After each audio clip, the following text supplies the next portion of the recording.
Welcome back viewers, ladies, gentlemen, non-binaries and anyone with ears or other sound detection organs. Hope you enjoy. We are continuing with Going Native, written by Uncle Sealing. Going Native, Chapter 17. After getting the meat in the smoker, it was time to set some snares. Stace knew that his next priority had to be making some better cold weather clothing for Ellora, but the chill felt good on his feverish skin and he knew that if they were back in the cabin the pair of aliens would notice his shaking. He laid out the last of his snare wire in traps around the perimeter of the camp, focusing on approaches towards the smokehouse. They might get lucky and catch some curious critter. If he was going to be honest with himself, Stace was terrified about what was coming. He thought he had come to terms with his death, but every time he looked around he could see tasks left undone. There was so much he needed to teach his new Shilvati companions and not even close to enough time to do it. They had no idea what they were in for. If he couldn't hold out long enough to teach the pair, the two advanced aliens who had conquered the Earth wouldn't last more than a few weeks. Not nearly long enough to make it back to civilization. Maybe he should try the trip into town. He was as good as dead anyway and the river wasn't completely frozen. Not a huge risk and it would take him out in a blaze of glory. That was selfish, though. It would take time away from training, which would be as good as killing Iing and Ellora himself. Stace realized with a start that he was lying on the ground in the snow. Ellora and Iing were looking down at him with concern. How had that happened? He couldn't remember falling, or much of anything of the last few minutes. Stace rolled over and planted his left arm in the snow, then slowly worked his way onto his knees. From there he could just eat a face full of snow, apparently. Ellora and Iing each put an arm under his shoulders, pulled him up, and dragged him back to the cabin. It was a little humiliating, but everything seemed to be getting fuzzy in his head. He could see the cabin in front of him. And now he was being put to bed. It didn't feel right.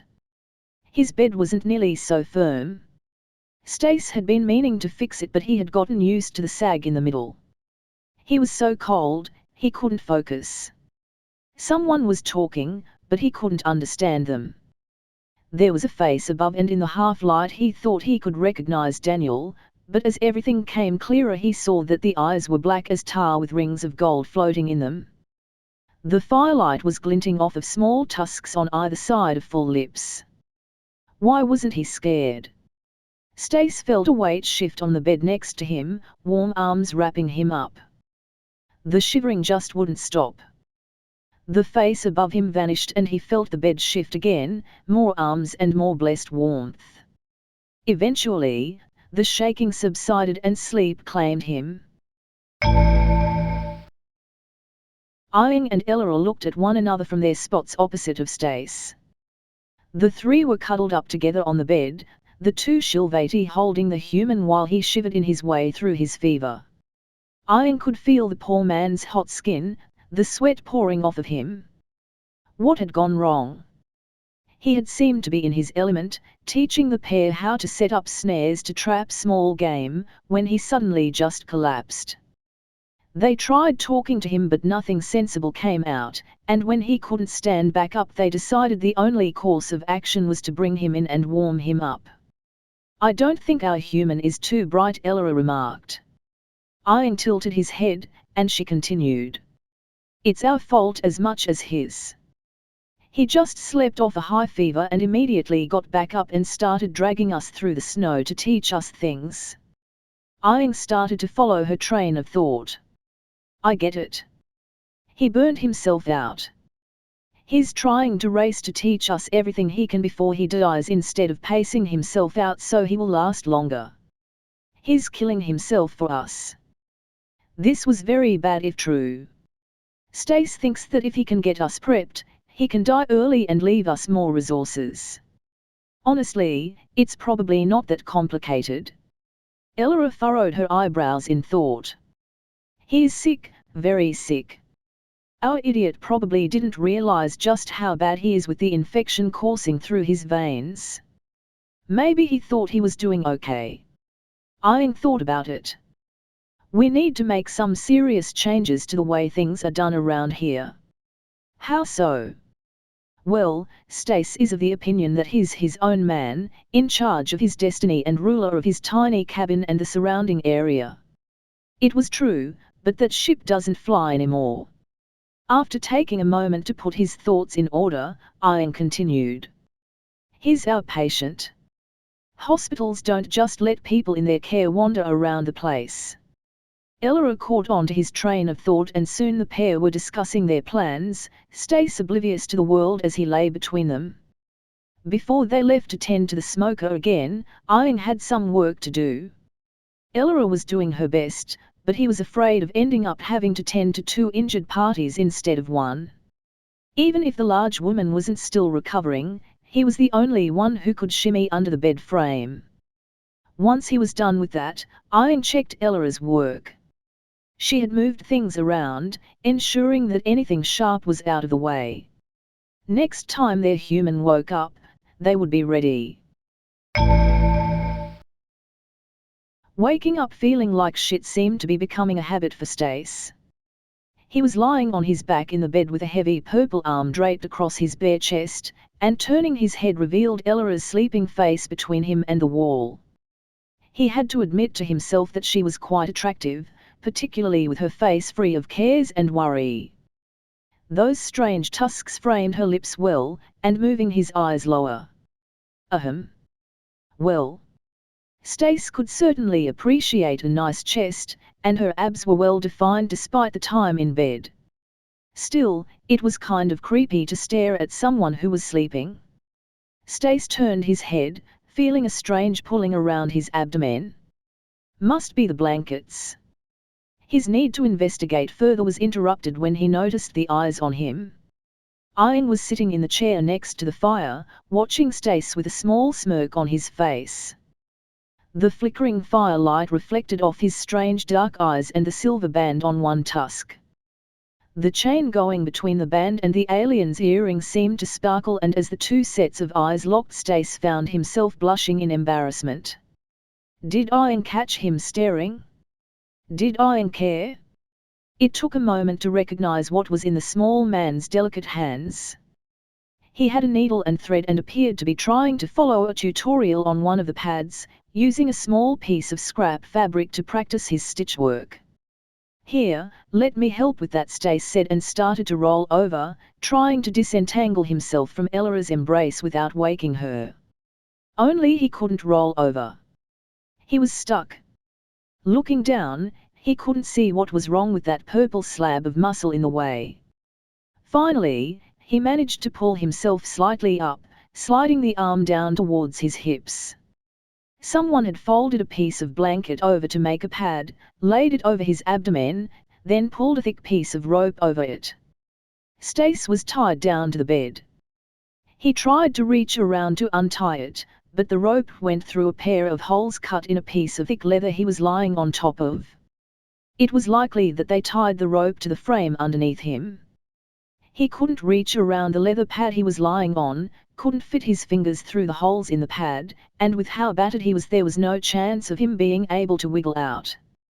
He decided to try anyway, twisting and pulling up in an attempt to get free. You know, if you really wanted it, you could have just asked. Stace froze. In his struggling, Ella's arm had continued to slip down, and apparently he had woken her. He was glad they had left pants on him at least, or the feel of her long fingers cupping his groin would have somehow been even more awkward. Funny. Let me up. Stace gave another perfunctory struggle, just to prove his point. He noticed that Ella's hand didn't move at all. Not happening. Damn it, Ella, how am I supposed to take care of you two if I'm tied to a damn bed? Stace pulled at the rope with his left arm, seeing if maybe he could take up some slack somewhere, but it wasn't moving, and he could already feel himself tiring out from the struggle. You're not. Ella moved her hand out of the way, but not to untie Stace.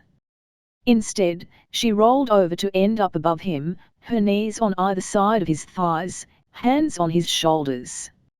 She had him pinned, easily and completely immobilizing him. You are going to lie here and gather your strength, and once you're more stable you're getting a Chapar's amputation of your right foot and a transtable amputation of your left leg. You are going to share your knowledge and help us as best you can, but you are not leaving this bed until you are healed. Is that clear? Elora, this isn't. It's not a debate, Stace. You don't get a choice. I'm not asking for your permission, I'm checking your comprehension. This is going to happen, even if we have to leave you gagged and tied to the bed until the spring. We are not going to let you die. Period. It won't work. Damn it, just let me miles per hour. Elora's hand clamped down over his mouth, pinning Stace's head to the bed just as firmly as the rest of him, her dark eyes full of determination and resolve. If only he could feel the same way. Instead, Stace was just afraid.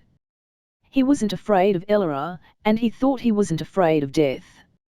He was afraid of continuing on, and he was afraid of being a burden. He just wanted it all to stop. He might not have been happy out here, but he was comfortable.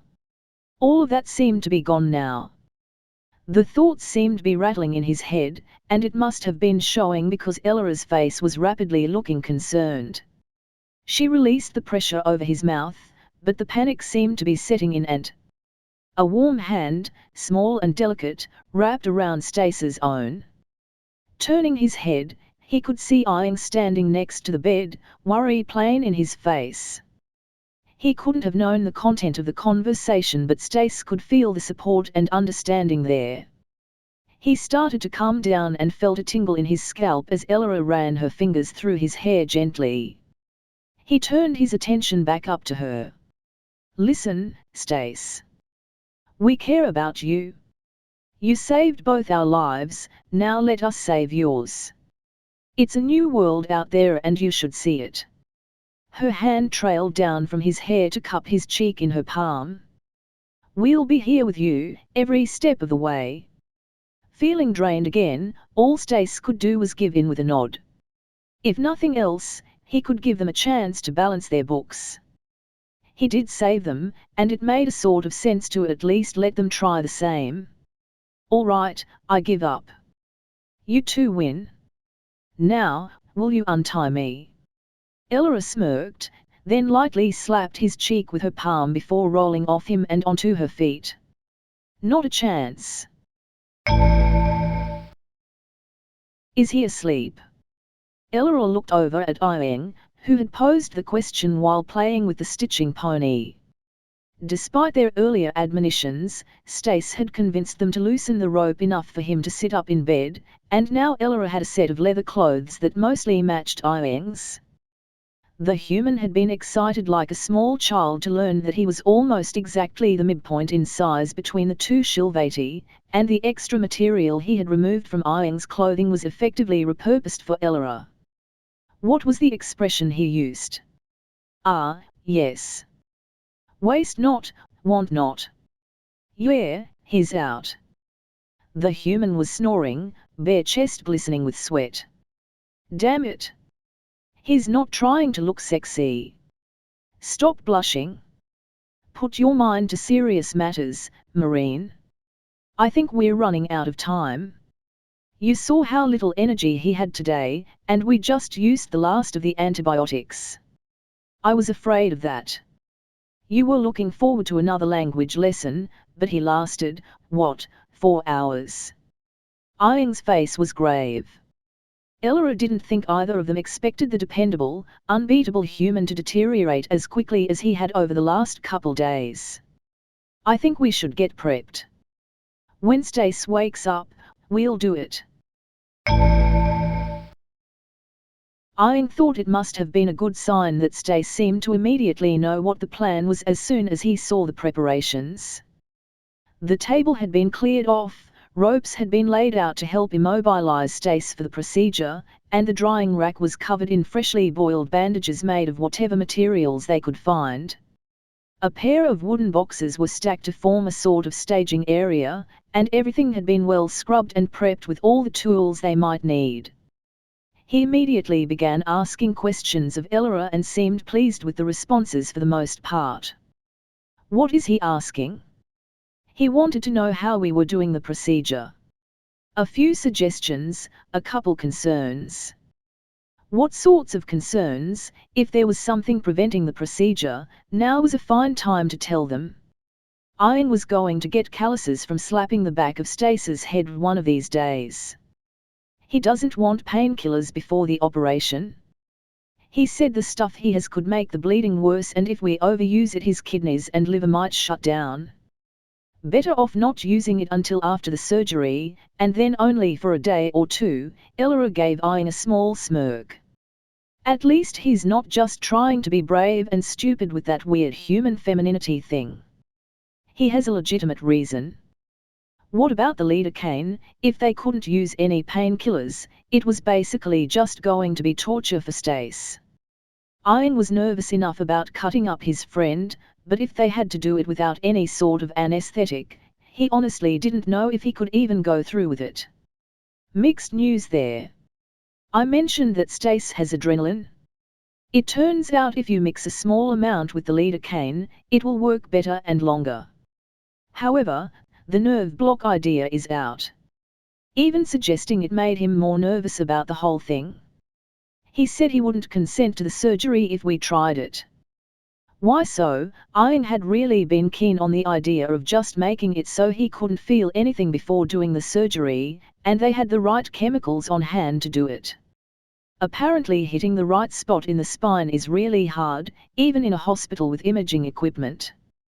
We'd almost definitely just end up permanently paralyzing him, which would make the surgery easier, but he was not exactly keen on. I can understand why. It must have been terrible odds if Stace was willing to risk the pain of surgery over even trying it. The idea of just simply not being able to move was alarming in its own way. Paralysis was such a rarity in the Shilvati Empire, and the idea of being able to do it so simply on accident really hammered home just how slapdash and dangerous this whole procedure would be. He also gave me a suggestion that I need to discuss with you. You will be the one with the scalpel after all. This certainly didn't sound good. Stace said to go slow, take our time, and make sure everything is done right. Not to do a Robert Liston, whatever that means. Tie him down, let him scream as much as he has to, but don't rush things. Even when the lidocaine wears off. The idea is horrible, but I agree with it. We're only going to get one chance of doing this, and no matter how much we hurt him now, he'll at least be alive to complain about it later. Well, that's a charming thought. Anything else? Just that if he doesn't make it through, that he appreciates both of us and wanted us to know that he appreciates us trying. That we've been good friends. Ian smirked. Must have stung, getting clam-trapped directly into the friend zone. Ella just grinned back. Like I said before, if it was easy it wouldn't be worth doing. I still can't believe I'm letting you do this.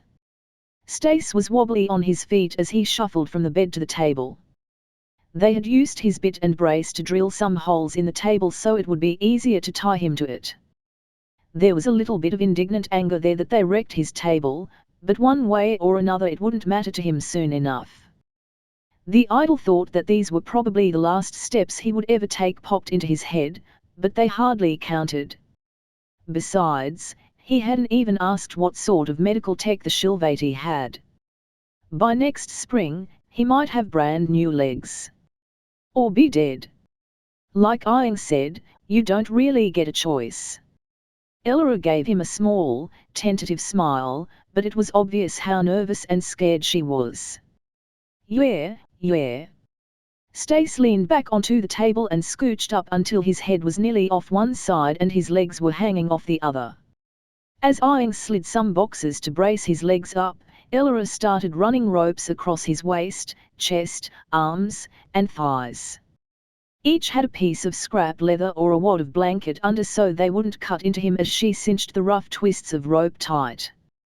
He gave each tie a vigorous test struggle, just to make sure he couldn't move at all. From his perspective, he could see the ceiling above, a bed to one side, and his kitchen nook to the other. That was about it. Stace pulled in a deep breath and let it out in a slow, long sigh. All right, you two, I suppose there's nothing to it but to do it. Good luck, and thank you. End of chapter. If you enjoyed, like, subscribe, click the bell so you don't miss any episode and do all the other YouTube stuff, visit and support the author, and I'll see you next time. If you didn't enjoy, comment on what I can do better. And as usual, have a wonderful day.